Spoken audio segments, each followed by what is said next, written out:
ইনশাআল্লাহ ইনশাআল্লাহ। নারায়ে তাকবীর, আল্লাহু আকবার, নারায়ে তাকবীর। আল্লাহু ভাইয়ের আমার, আমাদের বৃহত্তর উত্তরা টঙ্গী গাজীপুরের উলামা ইকরাম এখানে স্টেজে আছেন।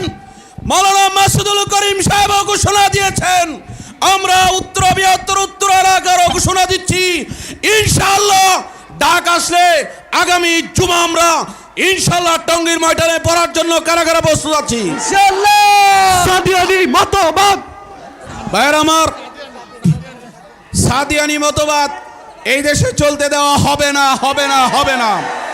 বাংলাদেশের কোন মসজিদে শাইখুল ইসলামের ঘোষণা হাটহাজারীতে সাদিয়ানি মতবাদের কার্যক্রম নিষিদ্ধ ঘোষণা করা হয়েছে। নারায়ে তাকবীর, হাটহাজারী মাদ্রাসা হাটহাজারী নেই, সারা বাংলায়